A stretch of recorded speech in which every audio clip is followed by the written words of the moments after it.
Onde habitan as letras. Bos días, boas tardes, Boas noites, ou cando vexades isto. No vídeo de hoxe faremos unha recomendación de libros para as primeiras idades e contaremosvos por que son tan importantes. Dentro vídeo!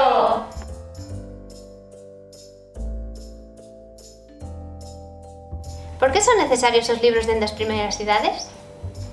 Axudan a establecer vínculos afectivos coas persoas adultas. Amplían a experiencia dos nenos e nenas co mundo. Axudan a desenvolver a empatía entre outros valores. Experimentan a ficción, permítelles acceder ao imaxinario colectivo, axuda ao desenvolvemento da linguaxe oral e escrita xa que aprenden vocabulario, axuda a que todos os nenos e nenas se sintan integrados na comunidade. E sobre todo porque lles gustan e desfrutan deles.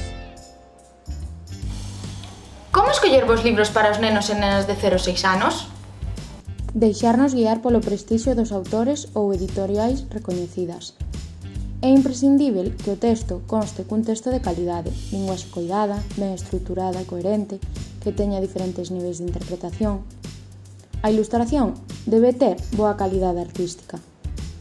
Que este adaptado á idade do neno ou nena. Non debemos obsesionarnos con isto porque se é un libro que nos guste, sempre podemos adaptalo. No que nos debemos centrar é no seguinte: que a linguaxe sea asequible, que teña unha estrutura adaptada ás diferentes idades e os temas sexan do seu interese. Os libros deben estar conectados á nosa cultura e ao noso tempo, ofrecer historias clásicas e tradicionais e outras que teñan que ver co mundo de hoxe. Que a nosa lección conte con diversidade de xénero e tipos. Comezamos coas nosas recomendacións. En primeiro lugar, os contos musicais como os da colección do Berza Lúa da editorial Calandraca. Lúa, Violín, Paxariña de papel, Limón, entre outros. En segundo lugar, temos contos para tratar a perda dun ser querido. Entre eles temos A avoa adormecida, de Roberto Parmigiani, de editorial Calandraca. El árbol de los recuerdos, de Brita Tech Trap, de editorial Nube 8. Caricia de Volvoreta, de Christian Wolf, de editorial Calandraca. E Vacío, de Ana Llenas, de editorial Bárbara Fiore. En terceiro lugar, temos os contos para tratar as tipoloxías de familias.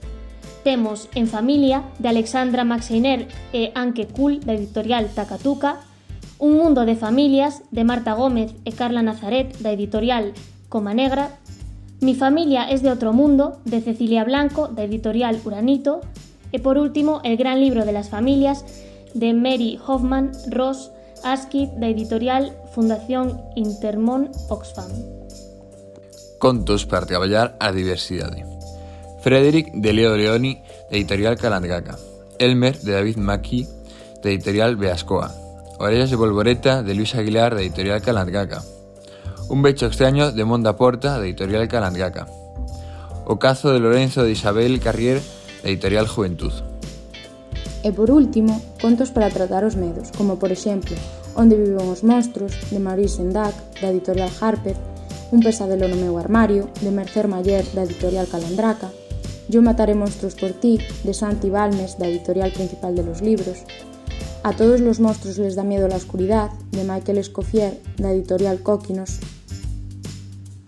Por último, dicir que os contos non son só de uso académico, senón que tamén se poden usar dunha forma lúdica.